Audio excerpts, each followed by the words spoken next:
ከሰሞኑ እጅግ በርካታ የድሮን ቅኝት በአማራ ክልል መደረጉ የሚታወስ ሲሆን በዛሬው ዕለትም ብዙዎችን ያስደነገጠም የድሮን ጥቃት መድረሱን ምንጮች ገልጸዋል። በዚህ ጥቃት በርካቶች እንደተጎደሙ የተገለጸው ተጨማሪ መረጃ አለን፣ በዝርዝር ታደምጡታላችሁ። በጎጃም ቀጠና ፋኖ በርካታ ቦታዎች ላይ ኦፕሬሽን መስራቱን ሲያስታውቅ በደብረ ማርቆስ ከተማ ውሃጋና አብማ ላይ እንዲሁም በባህር ዳር ከተማ በቅርብ ርቀት የተፈጸሙ ጥቃቶች ደግሞ ከነዚህ ውስጥ ግንባር ቀደምቶቹ ናቸው ተብሏል። መረጃውን በዝርዝር ይዘነዋል። ፋኖ ከባድ የአርፒጂ ጥቃት መፈጸሙን አስታወቀም። ከለሚ ወደ ጀማ በሁለት ተሽከርካሪ ተሳፍረው በመጓዝ ላይ በነበሩ የብልጽግና ቡድን ወታደሮች ላይ ነው የአርፒጂ ጥቃቱ የተፈጸመውም ተብሏል። ይህም የመረጃ ጊዜያችን ትኩረት ነው። በዝርዝር ታደምጡታላችሁ። ሰላም ጤና ይስጥልን። የተከበራችሁና የተወደዳችሁ የአፍላ ሚዲያ ቤተሰቦች እንደምን ቆያችሁ? ክቡራን ቤተሰቦች በዚህ መረጃ ጊዜም ቀደም ሲል ባሮች ያስደመጥናችሁን ዜናዎች እንዲሁም ሌሎች መረጃዎችን በስፋት ወደ እናንተ እናደርሳለን። እናንተም ቻናሉን ሰብስክራይብ እንዲሁም ቪዲዮ ላይክ እና ሼር እንድታደርጉ በአክብሮት እየጠየቅን በቀጥታ ወደ ዝርዝር መረጃዎች አለፍን። አብራችሁን ቆዩም። በአማራ ክልል በንጹሃን ላይ የድሮን ጥቃት መድረሱን ምንጮች ገለጹም። የአገዛዙ ኃይል አዴት አቅራቢያ በምትገኘው ሮብ ገበያ ተብላ በሚጠራ ቦታ ላይ ድሮን የጣለ ሲሆን 5 ንጹሃን አርሶ አደሮች መገደላቸውንም ምንጮቹ ገልጸዋል። ምንጮቹ ከቦታው እንዳረጋገጡት ከሆነም ከቀኑ 6 ሰዓት አካባቢ ዛሬ ጥቅምት 3 ቀን 2018 ዓ.ም በይልማና ዴንሳ ወረዳ አዴት አቅራቢያ ልዩ ስሟ ሮብ ገበያ በተባለች ቦታ ድሮን የጣለ ሲሆን 5 አርሶ አደሮች በአሰቃቂ ሁኔታ ሲገደሉ ሴቶችና ህጻናት እንዲሁም የቀንድ ከብቶችም የጥቃቱ ሰለባ መሆናቸውን የዓይን እማኞቹ ገልጿል።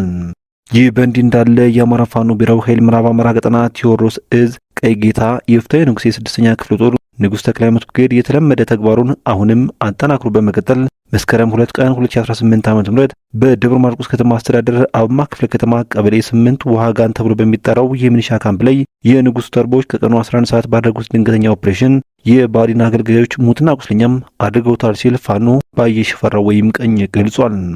ህዝብ ግንኙነቱ አክሎም በተመሳሳይ ሌሊት 10 ሰዓት በዚህ ቦታ ላይ በንጉሥ ልጆች በተፈጸመ የቦምብ ጥቃት ዋርድያው እስከ ወዲያኛው ላይመለስ ተሸኝቷልም ብሏል። ይህን ጀብድ የተመለከቱት ሲርበና ጉራሽ ሲበርደና አልባሽ የሆነው የደብረ ማርቆስ ከተማና አካባቢው ማህበረሰብ የንጉሱ ጀግኖች ደማችን እየመልሳችሁት ነው በርቱልን ሲሉም አድናቆታቸውና መልእክታቸውን እየለገሱን ይገኛሉ ሲል የንጉሥ ተክለ ሃይማኖት ብርጌድ ህዝብ ግንኙነት ፋኖ ባየ ሽፈራው ወይም ቀኝ ተናግሯል። በሌላ በኩል ፋኖ ከባድ የአርፒጂ ጥቃት መፈጸሙን አስታወቅም።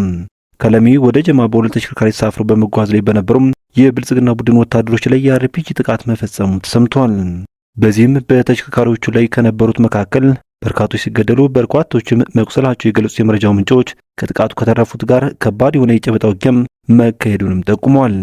ዛሬ ጥቅምት 3 ቀን 2018 ዓ.ም ማርፈጃውን በደቡብ አማራ ሸዋ ቀጠና በሁለት ተሽከርካሪ ተሳፍረው ከለሚ ወደ ጀማ በመጓዝ ላይ የነበሩም የብልጽግና ቡድን ወታደሮች ልዩ ስሙ ጃሎታ ተብሎ ከሚጠራው አካባቢ ሲደርሱም ከባድ የሆነ የአርፒጂ ጥቃት እንደተፈጸመባቸውም ተነግሯል። ጸረ ተሽከርካሪ አርፒጂ መሳሪያና ቦምብ በመጠቀም ጥቃቱን የፈጸሙት በአፋባ ደቡብ አማራ ቀጠና የአጼ ዘርዓ ያዕቆብ አንደኛ ኮር ቃኞች መሆናቸውንም ሚዲያችን ከዙ ያገኘው መረጃ ያመላክታል።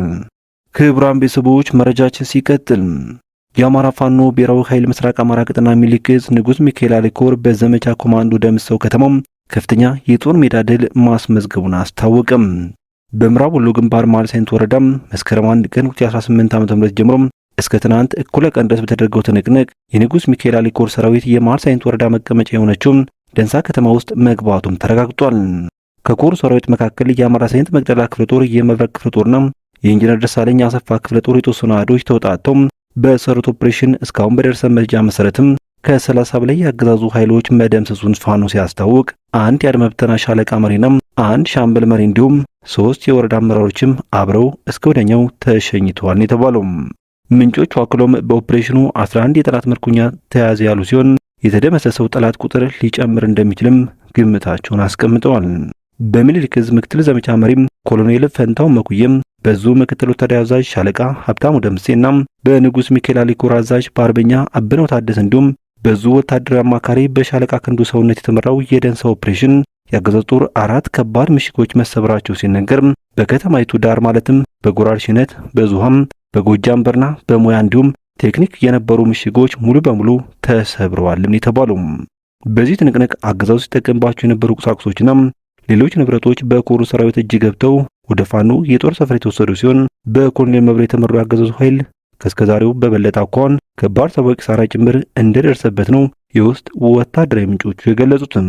በሌላ በኩል የአማራ ፋኖ ብሔራዊ ኃይል ምስራቅ አማራ ቀጠና ሚሊክስ ንጉስ ሚካኤል አልኮር በቀኛዝማች ይታገሱ አራካው ስም የተሰየመ ዘመቻ በማወጅ በኮሩ ስር ያሉ ክፍለ ጦሮችን ልዩ ዘመቻ በተመሳሳይ ሰዓት ውጊያ በመክፈት የአገዛዙ ሰራዊት ላይ ከባድ ሰብዓዊና ቁሳዊ ኪሳራም እያደረሱ እንደሚገኙ አስታውቋል።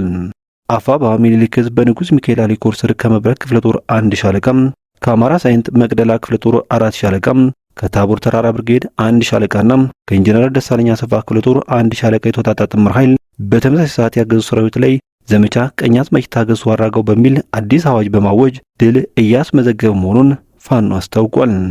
አገዛዙ ይንቀሳቀስበት በነበረው አማራ ሳይንት ግንባር ፋኖ የታለመ ኦፕሬሽን በማካሄድ ገና ከጅምሩ ጥቅምት 1 2018 ዓ.ም በበርካታ ድሎች ታጅቦ ፍልሚያው ተጠናክሮ ቀጥሏል ሲል ነው የፋኖ አዛዥ ገለጸው። በዘመቻው የመጀመሪያ ቀን ከቀኑ 9 ሰዓት እስከ ጠዋቱ 1 ሰዓት ለተከታታይ 15 ሰዓታት ድረስ እጅግ ለአስጨራሽ አውደ ውጊያ የተካሄደ ሲሆን ከኢንጂነር ደሳለኛ አሰፋ የመጣችው ሻለቃም ከመካነ ሰላም ከተማ ተነስቶ ሽፋን ሊሰጥ የገሰገሰውን ጥምር ጦር ቀይ ባሻ ወይም ጓሳ ላይ ወገቡን ብላ መልሰዋለች ሲል የገለጸው የፋኖ አዛዡም በተመሳሳይ መልኩ ከታቦር ተራራ ብርጌድ የመጣችው 1 ሻለቃም ከአማራ ሳይንት በወርቅ ማውጫ በኩል ገብቶ ሊያግዝ የነበረውን ጥምር ጦር ድባቅ መጥተዋለች ብሏል። የተቀረው ሻለቃ ሙሉ ለሙሉ መሃል ሳይንት ወረዳ ዴንሳ በመግባት ቀድሞ በኮንክሪት ሰራ ምሽግ ውስጥ የገባውን አድማ ብተናንም የሚሊሻ ኃይል እንደ ቅጠል በማርገፍ ታላቅ ድል አስመዝግቧል ሲሉ የገለጹት ሌላኛው ምንጫችን በዚህ ለአስጨራሽ የኮንክሪት ምሽግ ለመስበር በተደረገ ተጋድሎም 17 አድማ ብተና ሲሞት 9 ከባድ ቁስለኛ ማድረግ ሲቻል 5 ሚሊሻና ፖሊስ የሞት እንዲሁም 2 ከባድ ቁስለኛም ማድረግ ችለዋልም ብለዋል።